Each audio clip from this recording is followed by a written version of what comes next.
I don't know if you can ever hear that, but it is just such an ominous voice. Recording in progress, yes. Absolutely. Yes, at least you can say it. Okay. Nancy Richards is my guest on tonight, in this afternoon. It's not tonight, it's this afternoon. I better get I can see the daylight out there, so I must get it all right. Nancy, according to her website, has for a good few years been doing what she's doing. And I'm not going to go and ask you how many years you've been doing what you've been doing, but without Nancy, the book industry in South Africa would be a much poorer place. She has done a phenomenal amount of stuff. She is a writer, she is an editor, she has written a huge number of reviews. She's written articles for practically every magazine in the country, I would imagine, plus every newspaper. She's recently produced a memoir and a biography all in one go, but we'll get into that in a short while.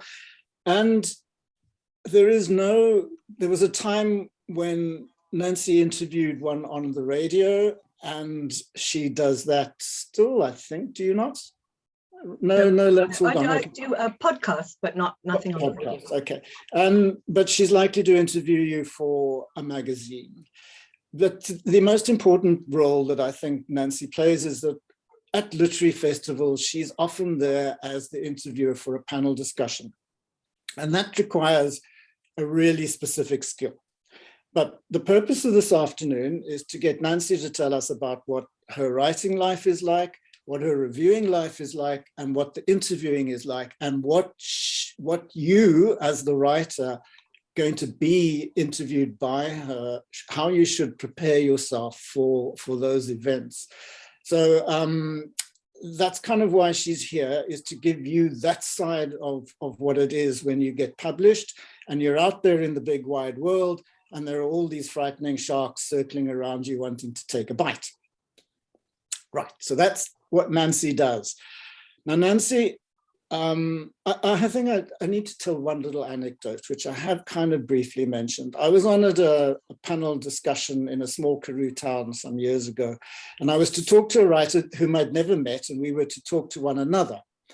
And it was clearly not going very well in the pre-stages before the session started. Nancy just happened to be in the audience and very kindly came up and said, look, would you like me to do the interviewing for you? And we both jumped at this occasion and said, yes, please. And she stepped in without any preparation, without any knowing what was really required, and just did the thing. And it was just brilliant. I mean, she just handles this thing brilliantly. So you do have to listen to what she's got to say, because I think she can be a great value when you get into that public life. Now, Nancy, let's go back to the book, first of all. It's your mum's log from a time that she sailed from the UK to Australia. And you've tied this whole thing together. At some point you mentioned that it's been 33 years in the making. Now, what did you mean by that specifically? I mean, it's been 33 years in the making. In fact, it's been a lifetime in the making. Thank you very much. And I just want to refer back to that little Karoo town event. And I seem to remember that one of the individuals, which was not you, was Afrikaans speaking. So Indeed. Half of what was being said, I didn't know what he was talking about. But we did have fun. We did have fun. We did. So 33 years in the making. And when I say a lifetime in the making, it's because my mother had this story, which we were privy to when we were children. I say we, I was one of three daughters. And every now and again, this little bit of story would come out, and we sort of filed it away under the things that parents do. And I didn't really think very much about it, but it sort of sat on my shoulders and nagged me rather. And just to sort of cut to the chase, the book is called The Skipper's Daughter. And I call it a memoir because it's not really my memoir, it's my mother's memoir. And it was a story that had a rather sort of romantic appeal to it, but rather a tragic ending. And basically the story is that when my mother was 16, she went away to sea with her father, and they circumnavigated the world, her words, and went to all these different countries. And she wrote the ship's log because she was taken on as the captain's clerk. And for a shilling a week, she had to write the ship's log. So you can imagine a 16-year-old girl on board the ship with umpteen, her words, umpteen different crew members, as well as all the officers and what have you. So it was a bit of a thing, but she sort of brushed it off when she got older. My mother was very feisty, and she had no self-doubts whatsoever. So all this time went by, and then I moved to South Africa. And then one day she came over to visit, as was her wont in later years. And we were sitting on the plane together by complete coincidence. And I said, do you just want to tell me what happened? Because there was a tragedy. I'm not sure if I should give away the tragedy, but anyway, so the tragedy occurred, and she told me, so between Cape Town and Johannesburg, she told me the whole bang shoot. And there I was with no notebook, no recorder, no nothing. And I thought, gee whiz, this is a story. And being, a bit of a journalist, I thought, well, gosh, got to do something with this story. So that was back in 1998. How many years ago was that? A long time. It's not my strong, long time ago. So, but prior to that, I'd sort of been thinking about it a little bit. So anyway, I sat with this story, and then over the decades, she would come over, and I got a little bit of a bee in my bonnet about this story. And I would sort of ask her things and write little bits down in a notebook, but I was busy and had children, and it was not really happening. Anyway, cut to the chase, come lockdown, I thought, because the rest of the family kept saying, when are you going to write this story? And I'd sort of made peace with the fact that it was never going to happen. I thought, actually, you know what, I'm never going to write this story. And then lockdown happened, and I thought, put yourself together, write this story. And it wasn't because I didn't have the material. And I'm just going to give you one thing here. I had 5 things that I learned in writing this book. And the first one was, it's never too late to start. 33 years was not bad going. It took me that long, but it wasn't too late. The second thing was, you have to find somebody who's going to work with you. And I had the analogy of this little lifeboat. And in the little lifeboat, I collected people who were helping me with this. The first person in the lifeboat was Karina Sturek, who ended up publishing the book for me. She was wonderful, except that her name means rat in Polish. And she said she hoped she wasn't going to be the rat leaving the sinking ship. Anyway, and then little by little, more people came on my little boat. So that was the second thing I learned, get people on your boat. The third thing I learned was never throw anything away. Mother was a squirrel, so she kept letters, she kept the log, she kept this and that and all kinds of periphery or ephemera. And somehow I'd sort of inherited the squirrel-like tendency. So I had collected all this, but it was all over the place. There were bits in boxes and all sorts of things. But I kind of had bits, so I had the material, so never throw anything away. Bus tickets, all that sort of thing, because we don't have printed material anymore. Letters suddenly become incredibly valuable because emails have just gone like that.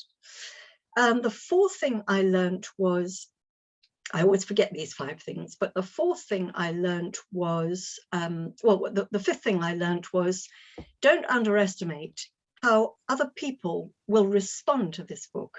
So having gone through all the pain and the agony of writing it was, and then it was out in the world. And the first person who picked it up said, oh, my uncle, my father's somebody or other, my this, my that. And suddenly this book took on new lives. It sort of traveled around the world, literally and figuratively.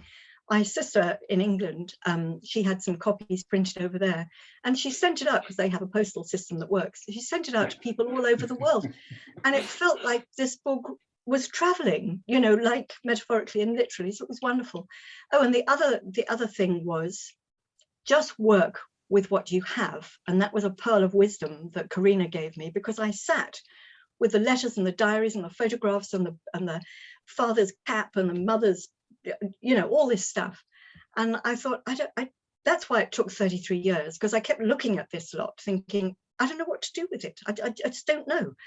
And I thought originally I'd do a sort of bit of a novel thing, but it's very kind of you to suggest that I'm a writer, Mike, but I'm really not a writer. I'm just a bit of an old journalist, So I didn't really know how to go about putting this lot together. And Karina said, just work with the material and it will happen. And she was quite right. So what I did was I typed out the log, and I typed out the letters, and I typed out the captions, and I inhaled, I took in all this material until little by little, a bit like Gondwanaland in reverse, everything sort of started to sort of come together. So you just have to trust the universe. And that's one of the things on one of those panel discussions you were talking about, Mike. I was talking to Fionnuala Dowling and C.A. Davids recently, and the topic of the conversation was the architecture of words. And I thought, oh, that's a good word, because the architecture of a book is how you construct it. It isn't just the beginning and the middle and the end and the chapter heads. It's how you construct it, how, when you go forward and then you go back, or you have somebody else who pops in because they're the ghost of somebody else who popped in, all those sort of constructions. It's construction of a book is not just straightforward from the foundations to the roof and the chimney. It's all the side alleys that you have to go up before it eventually starts to make its own way. It starts to come together as a whole piece. So that was the story of The Skipper's Daughter. All right. But how did all these side bits come together? I mean, I think you've mentioned somewhere that you sat down during lockdown and started putting it all together. But how did you know which side bits to use? Was it instinctive? Well, it wasn't. I mean, I don't want to sound fey here, but I was trying to let my mother's voice channel this, but all I could hear her saying was, "Your spelling is terrible." So, but I thought I need to let. I wasn't sure which voice to use. The voice. To coin your phrase, Mike, the voice became very important. But there were so many voices. There was a cacophony of voices. There was my mother's voice. There was her father's voice, because her father, one of the lines she always used to say when we were small was, "I adored my father." And she did adore. So her father's voice was very strong. And her father, although he was a ship's captain, was also a poet. So I had some of his poetry as well. So his voice was quite strong. And then there was the voice of my grandmother, who was a bit of a how can I describe her? Sorry, grandmother, but she was quite difficult. Some people described her as a very difficult woman, and she was a little bit difficult. So there was her voice with which to contend. So there were a lot of voices, and I didn't quite know how to put them together, because there needed to be the narrator's voice. And somebody said when they read the book, and they said, "But where are you?" And I said, "Well, I wasn't important here. I was just like in Shakespeare, you get some dude who stands on the corner of the stage and sort of narrates the middle bit. I was that dude. And I just wanted to put it together. I didn't want it to be, oh, shame, poor me, we were so this or that. I just wanted to let all the voices speak. So that voice, the sort of narrator's voice, was probably the most difficult bit to handle, because for the rest, it was her voice in the diary. It was grandfather's voice with the poetry. And then, just out of the woodwork, out of the ship's timbers, there was a man in Australia, because when she circumnavigated the world, they ended up in Australia. And there was a gentleman there who was also a young man. He was 16 at the time, and he was an office clerk in a ship's company. And he witnessed the whole tragedy that took place. And 50 years later, he managed to pin down our Nancy, because she was also Nancy, living in London. And he wrote to her and said, "I remember your story." So there was his voice as well. And at first I thought, well, I'll do the novelistic thing. I'll do the Mark Winkler thing. And I'll use his voice to be the narrator, the dude on the corner. But I didn't really know much about him, and I felt it was a bit contrived, and I couldn't really speak through his voice. So that, as I said, there were all these voices that were clamoring to be heard. So, and of course, the other thing, the wonderful thing about the written word, is that you can make it clear where there are different voices. And Karina, who, as you know, was married to the late Andre Brink, she said to me that Andre had written a book once that was in 3 panels, and there were different voices across the pages. So I thought, oh, this captured my imagination. So we had different typefaces for Nancy's diary and grandfather's poetry and the narrator, and so there were different things going on. So it became quite a visual book. You know, when you can sort of hear things differently because they're either in italics or bold or whatever. So that kind of helped. Yeah, and then the construction, you know, the diary itself, I broke that into journeys, you know, from Panama to Hawaii, from, you know, through the wherever it was, I forget now, Canada to whatever. That also helped. Plus I had lots of pictures, mother holding a koala bear and mother on the decks, and then of course, forgive me going on and on and on, and then of course there were the unwritten voices. There was the voice of the second mate, who became quite integral in the whole story. And he was one of the officers on board, and I mean, I came to know him very well. But his voice was almost silent. So, and at the end of the book, I thought, actually, if ever I write another book, it needs to be the second mate's story, because he was very quiet. He was very softly spoken in the book.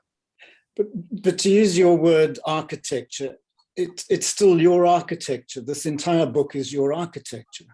And you may be the dude on the corner, but without that dude on the corner, no book. This is true. This is true. You know, on the subject of architecture, I'll just share this other little story with you again. When I was doing this panel discussion and they talked about the architecture of words, I thought, oh my lordy, you know, this sounds so erudite and academic, and I really don't know what I'm talking about here. But what went through my mind was, many years ago, I went to Wales, which is where my family, half of my family come from. And there's a little museum there, which is an open air living museum. And what they've done, they went all over Wales and they found an example of different architectures from different eras. They found a little shepherd's croft, and they found a coal miner's hovel, and they found different homes, and they dismantled them brick by brick, straw by straw, and they took them to this place which is called St Fagans, if ever you go to Wales, and they reconstructed them. So there were all these different types of architecture in this one living museum, and I felt that my book was a bit like that. I had different types of architecture that needed to be put together, if that makes sense. You know, the letters architecture. And then right towards the end of the book, an email pops in, and there was an apartment suddenly. You know, so there were, I mean, I can think about it now. I don't think I thought about it at the time. It's amazing how post-reflection, you learn so much more. You know, when you're on the journey, you just stay on the bus, you know, just keep those pedals rowing, because if you get off and start to think about it, you'll panic. But it's afterwards how you see that the miracle of this little bud, this little seed that sort of grew into a flower. And so my admiration for people who write copious books is, it's sky high, through the roof, because it's such a lot of, you know, never mind the mental work. Very often in interviews, people say, oh, how long did it take you to write this book? How many words a day do you write? And I think, I don't know, does it matter? What matters is what's going on in your head. It's not what you're putting down, you know, on your laptop. It's what you're thinking. That, for me, was what took the time, was the, you know, walking around thinking about it, and then suddenly having moments where you could go and write it down. And that was the gym.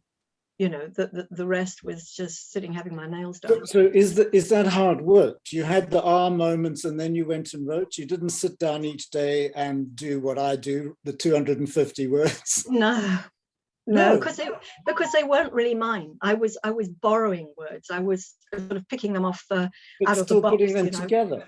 But still, you've got to put them together. Yes, I suppose I did. I did quite a lot of coffee shopping. Who was it? Was it J.K. Rowling, who famously sat in coffee shops in Edinburgh? Yeah. And I did quite a lot of coffee shopping, because I thought, if I'm at home, especially at lockdown, you know, there's the dog to walk, the kettle to boil, all these different things to be done. So I did a lot of coffee shopping where you just got to think about it and stop messing. and just sort of harness all these fragmented ideas and all the little minutiae that, suddenly you think, gosh, I know why that happened. And, sort of get it back and pull it back into line.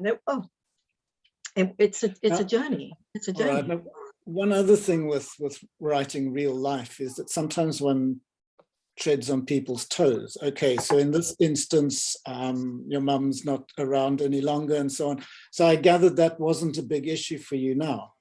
No, it wasn't. But interesting you should say that. I was having this conversation with somebody just the other day, no names, no patrol, but she was saying that a relative of hers is busy, a young relative of hers is busy writing the story.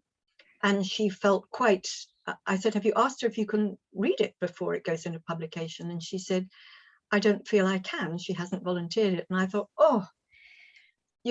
that's really difficult because it's such a responsibility. I mean, appropriation is such an overworked word, but is it your story to tell? I mean, this became my responsibility to tell it because I had the family nibbling at my ankles saying, when are you gonna write this story? So, I took it on and it became my responsibility. But to write a story where people are still living, I had two brushes with that sort of issue. One was I have a very dear cousin in England who I thought, I wonder what her memories are. So I popped her a little email. I said, what do you remember, Mary? And she came back with a killer email that with memories that I thought, oh my goodness, how have you been living with this? Is so hard. And I'd been merrily skipping away through this history that, how a story takes on its own life. The more you tell it, the more it becomes the story that you're telling. And she had this hardcore memory that was really sore. And I thought, one needs to be so careful. I mean, I didn't say anything that would hopefully further upset her, though she has not come back to me to say that she's read the book, even though she has been posted a copy. So I live in fear and dread of what she's got to say about it. So that was one thing. But the other thing was that my nephew, who used to be a big sort of fat strapping rugby player, has more recently become a universal healing. He does Reiki healing, and which is most uncharacteristic and rather unlikely. Anyway, he was one of the people saying, when are you going to write this book?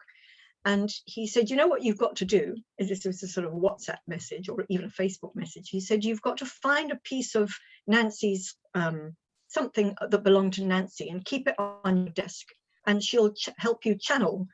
And I thought, oh gosh, do I need this in my life?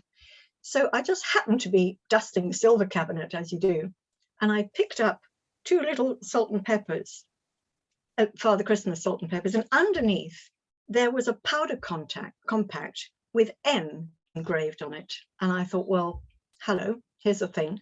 So I thought, okay. So I sort of rubbed it like a bowler, cricket bowler, rubbed it on my jeans and sort of kept it with me for the duration. And I don't think she ever used it because it didn't have a trace of powder in it. She wasn't really much of a powder person. But I don't know if it helped, but it did. I know it sounds a bit hey wow, but it kind of helped to have a bit of channeling going on. And they are, as you point out, they are all now late. And I can only but ask forgiveness. My poor spelling, my inaccuracies, my painting pictures. I tried very hard not to be judgmental or overkind or over generous or mean. I tried very hard to be as neutral as I could and let their words do the speaking. As I have done, I mean, reverting back to the magazines and newspapers, magazines which are no more, there are no magazines for whom to write. Well, there's Fair Lady, I suppose. But when I would write stories about other people, I would try very hard to let their words do the talking rather than mine. So I would try hard not to use adjectives like, this enormously funny writer who I absolutely love to pieces, who is so clever. I would just use a dry comment that person may have, and hope that would explain it. So I think other people's words are more explanatory than one's own. But would you suggest to somebody writing a memoir that they treat those that are living that they get their permission first, that they treat them lightly? I mean, what does one do? I mean, I know what my position would be, but what would you do? I think it may depend on the relationship that you had with that person. For instance, if I could just use an example, I've just finished reading Fionnuala Dowling's The Man Who Loved Crocodile Tamers. And I mean, I don't want to give anything away here. If you haven't read it, please do. It's an extraordinarily interesting book for she who uses no adjectives. But it's very loosely based on her father, whom she knew well but not well, and had, a bit like me, had questions about him. So she has been very careful, although she hasn't sort of quoted him verbatim. She has used anecdotes that he may have said. She's found quotes from various things. She's used images, pictures in her mind of her father, but she has been very careful, in my opinion. This is what she's done. She has gone and she's sort of researched bits of his life and used that. So she hasn't lied, and she's told a truth. Whether or not one ever tells a truth in writing a book, I don't know. But if you've taken it on to write the story, you can only do your best. I remember Cindy Magona once said to me, I was saying, oh dear, somebody hated this or that. And she said, Nancy, did they write the book? No, you wrote the book. So you have to, it comes with a responsibility, and there comes a point when you have to say, this is the angle I'm going to take, and stay with it. You know, have a message that you stick on your laptop that says, be kind or be truthful or whatever, but you have to take an approach and go with it. It's when you hesitate that you'll get fuzzy. Okay.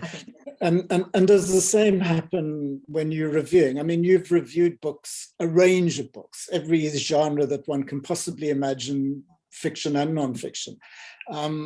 Is this the attitude you have when you're doing that too? I suppose past and present. In the past, I've always, I mean, let me put my cards on the table. I've always avoided political books, current affairs books, because it's just totally exhausting. I'm lost in admiration at your grasp of current affairs, young Mike. I think it's just incredible. So I really go those books. When I was at Fair Lady, a whole bunch of stuff came at us, and because, you know, you were told, please go and do this, you just go and do it. So I did whatever came my way. When I was on the radio, and I was running a women's program, a lot of books and authors came to us, men and women. And again, one just went with whatever came your way. And then later, I was presenting a program called SAFM Literature, a very unimaginative title. And then again, it was a case of what's going on out there in the book world. And, you know, instead of just interviewing a bunch of authors about the latest titles, we tried to sort of put it into categories. We had the hero book, which was the one that was, you know, wow, this wonderful book. And then we had the second best, or I can't remember what all the titles with, but we had different categories of books. So that was a way for me to get my head around what is this book's place in the world, in the literary world. You know, is it a sort of top of the shelf? Is it on the bestsellers? Is it you know, nobody's ever going to read it, but my goodness, this is a wonderful book? Or this is a debut novel. Where are we going? So I suppose one takes that sort of, what is this book all about? I mean, just again, for an example, I just brought the books that were next to my bed right now. I just picked up Liz McGregor's Unforgiven, which is a story of, oh, lordy, I've just only got to a few chapters. It's face to face with my father's killer.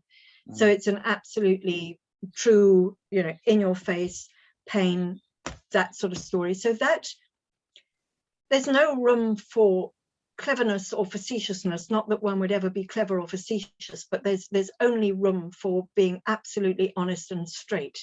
It's a bit like Glynis Horning's book. It's the name of her son who took his own life. I can't remember the name of it, but it was a absolutely crippling book. And how do you review something like that? You don't. In fact, I didn't. I interviewed her, And again, you know, the secret, I suppose, is to ask the right questions to get her to say the words. Okay, we'll get back to that books, particular one. yes. But in reviewing, if you really don't like the book, do you continue to review it? Do you say something critical about it? What is the attitude that you would take there? Well, for better or worse, if I don't like it, I wouldn't review it, because what is the point in trashing something just because you don't like it? You know, it may have legs that somebody else would just think it's wonderful. Self-help books, you know, how to do this, how to do that, you know, how to empower yourself. I can't do it, you know, because that person has spoken for themselves. And what am I to say? What am I to say that, you know, who the hell does she think she is to be telling other people how to empower themselves? So I would avoid those sort of books. If I think a book, and I was lucky enough twice to be one of the judges of the Sunday Times Literary Fiction Awards, which was absolutely, it was such a wonderful privilege. I would have paid to do it, never mind be paid, because there was a whole range of books that I just simply would not have read.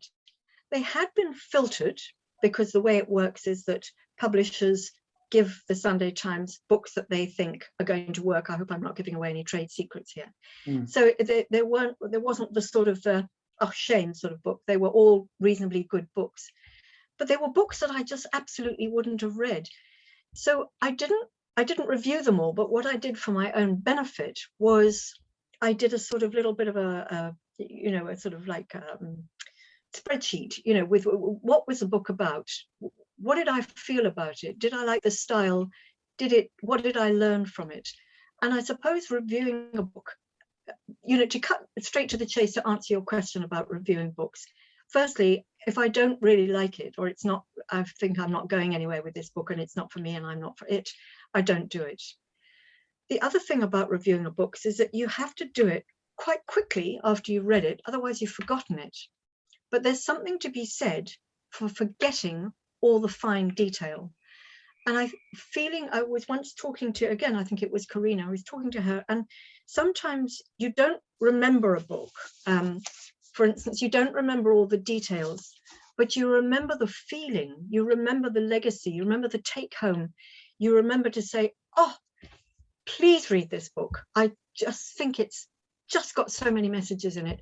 So it's at that point where I think that's where a review comes to life, where for me, it's not about giving a synopsis of the story, which I sometimes find a bit frustrating, because when you're reading it, you think, oh yes, I remember that. Not so much spoilers, but it's just, you can read it on the back of the cover. So you don't really want to hear the back of the cover story. You want to hear what it made you feel. We have a young girl, she's not so young, but we have a girl who works with us at Woman's Zone. Woman's Zone, we have a women's library and we do book reviews and podcasts and all sorts of things. And she wasn't really doing anything. And I said, why don't you want to do some reviews? And she started off with quite sort of stilted reviews, a bit sort of proper, a bit, you know, this is essay type reviews.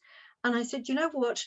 Can you just tell me what you felt about it? Did you love it? Did you hate it? What did it make you feel? What did it bring up in your mind? Did it remind you of what? And subsequent to that, she sort of really loosened up. She's taken away the red pen and she's just gone, whew.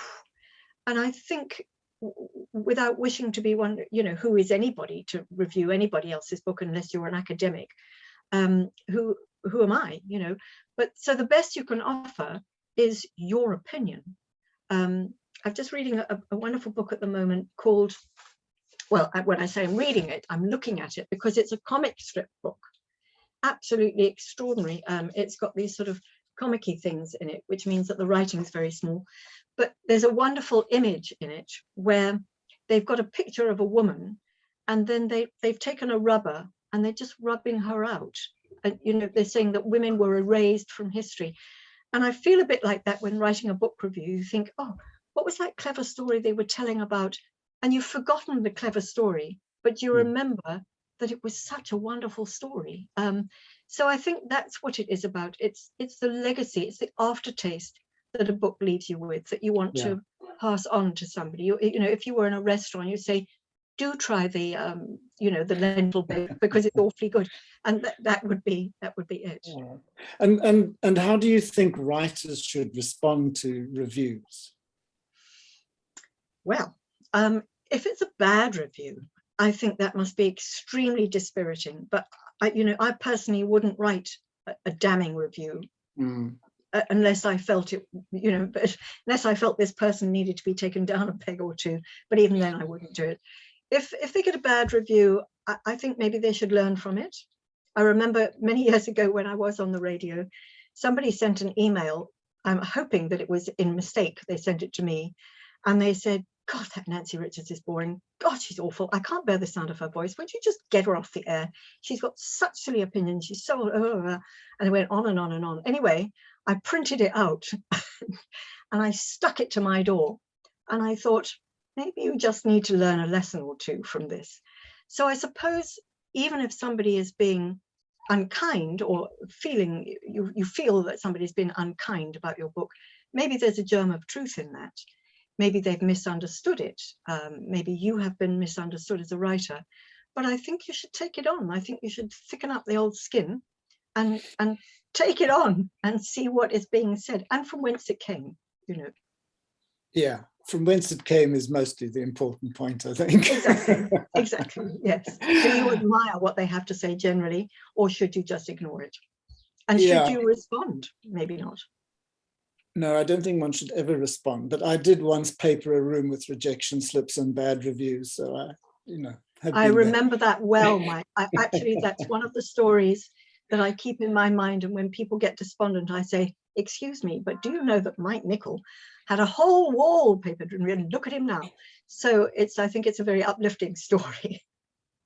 Now, when we get to interviewing, okay, you're going to interview somebody. Let's say a new writer is coming in. What do you recommend that writer does prior to an interview? Now, we've got two different types of interview. Let's suggest that you're doing this one on the radio or podcast. How should that writer present themselves? Okay, I think a lot of things about this, because I also, for my sins, I do media training. And I think that there's a lot of things about media training. To what extent do you need to be prepared? To what extent do you need to go with is it tabula rasa? Do you need to go with a blank mind? And I think two things. I think you need to be prepared in as much as you need to know, as far as you possibly can, who the person is who's interviewing you, what it is, for what they are interviewing you, whether it's a podcast or a piece in the Daily Maverick or something on television or an international literary magazine. Avail yourself or inform yourself as much as possible. If you have an agent or a publicist, you might just say to them, okay, thank you very much for organizing this interview. Who is this? What is it? Who is this obscure person? They may be a blogista, who's got some literary blog. All of these things are very valuable, because not only is it publicity, it's also an opportunity for you to break new ground. So you should be prepared in as much as you know who you're talking to. I mean, if you're talking to Mhlobo Wenene, you've got a listenership of 2 million people, most of whom are in rural Eastern Cape, though that's not true. But try to sort of make yourself familiar with who you're talking to. Maybe you're going to be in the Constantiaberg Bulletin, and somebody's coming along to interview you. Who is listening to you? Without getting too anal about it. I mean, I think to an extent you want to sort of target your words so that you're not over talking, not oversimplifying. The other thing you need to know is, how long have you got? If people say, so where did you get the idea for this story? You want to say, how long have we got? I've got 33 years, or whatever it may be. So you can say to them, what are we looking at? 5 minutes here? You want 2 minutes? Because it happens, give me your story in 2 minutes. It happens, or have I got half an hour? Is this going to be a 30-minute podcast? Am I going to be on television? So know who is interviewing you, and then know why they're interviewing you. What is on their agenda? they may be doing stories about people who come from impoverished backgrounds who've suddenly written a debut novel. I mean, that may or may not fit your story, but you need to know what they have in mind. One of the things people often say is, well, can you send me a list of the questions? And when we were on the radio, I thought it's never going to happen. You're never going to get the questions. Or if you are, the chances are the interviewer won't stick with those questions. And what will happen with, you'll get a list of questions, and you've carefully rehearsed in front of the mirror all your answers. So you've got these nice, tidy little answers. And then they'll segue off into something quite different, and you're up the creek without a paddle. So it's best to be as open-minded as you possibly can. And when I was on the radio and people used to say, can you send me a list of the questions? I said, look, how about this? How about you think about 5 questions that will help the other person elicit what it is that you want to say, and send them to me. It doesn't mean that you're going to be asked those, but it will help you think about what you have to say. Because I think what's important is, what do I want to say here? I don't want to just trot out the story of my story. I don't want to just give them the synopsis. You want to give them something that is different. You want to give them the story behind the story, something that they're not ever going to know from reading your book. One of the things I usually do, and I'm sure many people do, when I pick up a book, I go straight to the acknowledgements to find out what where they were coming from, what triggered this. And you think, gee whiz, if you wait till the end, you think, gosh, fancy that. But if you read it before, you know where they're coming from. And that's, on the radio, I seldom had time to read the whole book. So I would look at the cover, look at the shouts, look at the intro, look at the acknowledgements, look at the writers, the author's note, find out as much as possible about them. So I didn't have to ask them, so what's the story about? It would be a case of, it seems you wrote this just after your mother died. That must have been very difficult, or something, sort of come in. And I can remember once, do you remember a book called Brick Lane? I do. Mm-hmm. It was a wonderful book. And I was going to do a pre-recorded interview. Her name was Ali something, I think. I was going to do a pre-recorded interview, and I'd forgotten about it. And so they called me from the studio and they said, your guest is on the line. So I came down and I thought, shit, sorry, I haven't even opened the book. I haven't even opened the book. So I went down with this book, and I can't remember what my first question was, but it was something sufficiently open. It was like fishing, I thought needed to sort of get to where she was coming from so that we could get into the story. So I wasn't saying, oh, it's so interesting that this, that, and the other happened. It was to try and to go back to the architecture, to get the scaffolding of her book, who she was. I think it may have been something like that. I believe this is your first novel or your third novel, very different from all the others. What, why was that, or something? So, I mean, I'm not very proud of that story. But so I think that's what one wants to do, is have more to your story than your story. And are you trying? Sorry, Carrie. No, I was just going to say the other bit of advice that I often give people, just in terms of media generally, is what are the questions that you don't want them to ask? What are those questions? Please, God, don't let them ask this, because for sure as hell they will ask it. And if they don't, aren't you the lucky one? But address that. Address it. Think to yourself, why is it because I don't know? Is it because I fudged it because I made it up because it's not true? Or just address it, because the only thing that you can really do when you're in an interview is polish your honesty, is to be as truthful as you possibly can, because then you can't go wrong. If you are completely honest and instead of saying, well, I always wanted to be a writer, or this or that, or I was totally good when I was at school, rather say, I actually don't know. I've only read 2 books in my life, and I don't know. I just felt that. Be honest, because then nobody can catch you out. Be as honest as you can and as authentic as you can, and use your own words, not this is the writer I've always wanted to be. This is what real writers do. This is what real writers say. Just be, it doesn't matter who you are or where you've come from. You have jolly well written this book, and it's yours, and it's yours to be truthful about. But you're not ever going out to try and trip the person you're interviewing up, are you? I mean, you're not trying to disorient them, or are you? Well, I might not be, but there are others who do. There are others. I can remember on the radio, sometimes people, one of my producers said, you know, you must challenge these people. And I thought, really? I mean, not so much with writers, because they've written it. They've written it. Why do you challenge them? I mean, who am I to say, gosh, you should have made this much more easier. You should have come out more strongly in the woman's voice. You know, this is gay rights. What were you thinking? That's not for me to say. This is the book they've written. You rather want to let them put their own foot in their mouth, if you know what I mean. And if they trip up, well, you know, you said it, not me. But with other interviews, you know, one needs to challenge. I mean, you have to, as an interviewer, you also have to be honest and authentic. And to an extent that you possibly can, if you're on SABC or something where you have to be a little bit careful about what you say, you have to be, you also have to be honest. And if you think somebody's done a really dastardly thing, I think you have to be in a position to say that.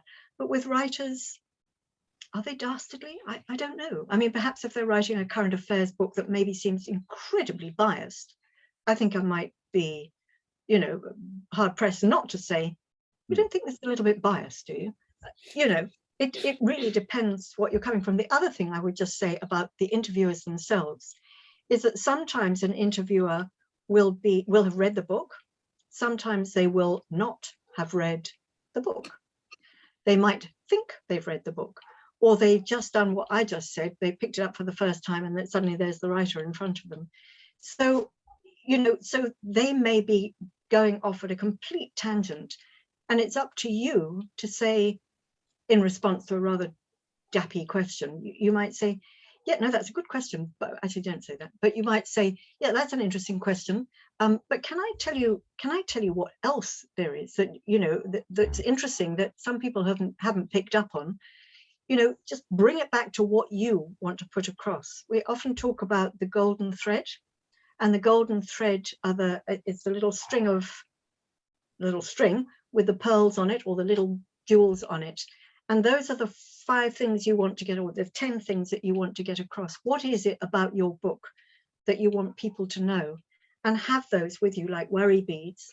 And if you haven't been asked about them, try to get them in somewhere. I mean, ultimately what an interviewer wants is an interesting interview. They want their questions answered, but they want something that's really interesting.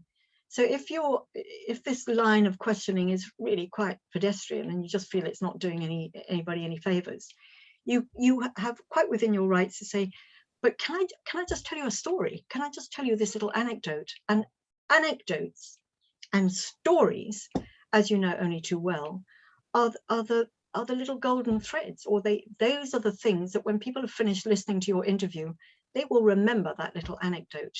You know, the day that my laptop crashed and I lost everything, but miraculously I had told the whole story to my dog earlier and the dog told me the story back, or whatever, you know. It's those little anecdotes that count. So I think when you're thinking about what do I want this person to know, think about what you want that person to know. When he was very young, my son, who is now very involved in sport, I sometimes used to find him in the garden with his tennis racket up the wrong way, interviewing himself. He'd say, oh, I'm sorry, Mummy, I'm busy. Can't you see I'm interviewing myself? And I suppose if you think to yourself, if I were to interview myself, what would I ask? It doesn't mean that the interviewer is going to ask you that, but it might help you think it through. You know, if you visualize how something is going to be, and more probably above all else, visualize yourself being terribly calm and open-minded, as opposed to nervous as all hell and oh my God, you know, what are they going to say? Just breathe into it and try and imagine what it is that you want to say, even if you have to write it down. These are the things that I want to say. This is what I would like to leave this person with. Be interesting. Okay. valuable stuff, very valuable stuff, because I think people go into those interviews for the first time in an antagonistic mood and really feeling insecure and vulnerable. Nancy, when you're on the stage and you're up in front of an audience at a literary festival, at a book launch, whatever it is, and you are now visible to a whole lot of people in front there, what happens? You may be on a panel discussion, let's put it that way. So there's another two writers. You're doing the interviewing. How does a writer react in that situation? I mean, do you take control? Are you aware of the other writers? How do you deal with it? Yeah, that's a really interesting one. I remember being at the Open Book Festival, one of the early Open Book Festivals, and Mervyn took me to one side and he said, listen, this other lady who's on this panel, she's really strong, she's going to take over. So I thought, oh, thanks for the heads up, you know. So there will be people who've got a lot to say and they'll be terribly good, but they might upstage the, you know, the mouse who's on the other end of the stage who is a little bit more nervous. So I suppose, I mean, the maxim, the word to carry in your suitcase at all times is listen very carefully. Listen to what's being said, what's being asked or what's not being asked, or what's really being asked, but in a different way. And listen to other people. I think it's very important to, you know, to give somebody the respect to listen to what they say. And instead of saying, just waiting for your turn, which is something that we all do, don't we? You have a conversation and you say, so how was your day? And you sort of bide your time while you're waiting for them to finish so that you can tell them about your day. Listen carefully, because although you might have all your questions and all your thoughts and all your preparation there in front of you, you know, that you're busy sort of scrolling through, tick, tick, tick, they might suddenly say something and you think, oh, really? Gosh. I remember Lionel Shriver. We need to talk about Kevin. I remember I can't remember how it came up, but she said she always writes standing up, sort of like at a pulpit. And I thought, gosh, how perfectly interesting. You know, and that sort of gave rise to, I really can't remember, but you can imagine, you know, it's the things that you've prepared for. Your preparation is useful, but it's not nearly as useful as your spontaneity and your having your open, clear mind and listening carefully to what somebody says. And another writer, you might find that another writer is very shy, and perhaps it then might be incumbent on you to say, what do you think? I read in your book that, you know, that this, that, and the other, and encourage other people to. So it's a balancing act. You can tell I'm a Libran, but it's a balancing act between getting a sort of balance of other people's what they have to say. And it's a wonderful thing. It's such a privilege. It's the most interesting thing you can possibly do, is to be on a panel discussion, because you learn so much. You know, writers bury themselves in their books and produce these wonderful books, but to listen to them talk about what they think and how they write and why they write and where it all come from and where it's all going is absolutely gripping. So don't underestimate your story behind your book, because that is probably a book in itself. Should one hold court for 5 minutes? I mean, does one restrict oneself on those sort of panel discussions? You know, you read the room. You read that when people's eyes start to glaze over, or you know, people in the audience are getting a bit shuffly, then you think, you know, I'm being boring. And some people don't. It's not everybody who reads the room. There are some people who go on and on and on. I remember once going to Franschhoek, and there was a lady interviewing a very renowned writer. Sorry, I'm trying to give my dog a treat because she's nibbling my feet here. And she was an academic, and she was interviewing this writer, and her questions were about 10 minutes long, and she was sort of more or less telling him what she felt about his work and why this, that, and the other. And I thought, can you not see that this guy is falling asleep? And can you not see that people are beginning to sort of move around? So you have to try and read the audience, which is difficult on the radio, but you know, in a group situation. And there's nothing like a bit of levity. If things are really coming adrift, you can always say, gosh, I've forgotten what I was talking about. I was so taken with that wonderful shirt you're wearing. It's a bit of a girly thing, but lighten up if things are getting heavy and complicated. It's, after all, you're there to entertain people, not to bore them witless with your knowledge. The most important thing, there to entertain. But now, there's an interviewer in this situation. Are you not encroaching on their role and responsibility by taking charge sometimes? It depends. It depends how confident the interviewer is. If they're extremely confident, then you have to sort of bow to their role and say, don't you think, Frederica Blogs, what do you think? I'm sorry to hijack, but if I could just say, draw attention to the fact that you might be grandstanding, and say, forgive me, I just feel so strongly about this. But listen with your ears, but listen with your body, and I think you will know the right tack to take. It isn't about self-promotion. It's about exchanging ideas. I think as soon as you get into the self-promotion story, somebody once told me on the radio, was just don't keep dropping names, don't keep saying, well, we at ESCOM, or whatever. You just don't keep doing that. Just be humility above all. Humility, respect for other people. It may sound a bit sort of grey, but I do think, it's listening is a skill that a lot of people don't have. And the more you listen, and one thing that I always say in the media training is listen to what other people are saying. Listen to the television, listen to the radio, listen to podcasts, and listen to what works, what you've admired, and what somebody has got to say, and what has really, given you it's driving me mad, I can't listen to this person anymore because they're going on. Listen, what works, what doesn't work, and that in itself is an education. Take a leaf out of those books. Now, just getting to the end, I'm sorry, I've had you talking for an hour now.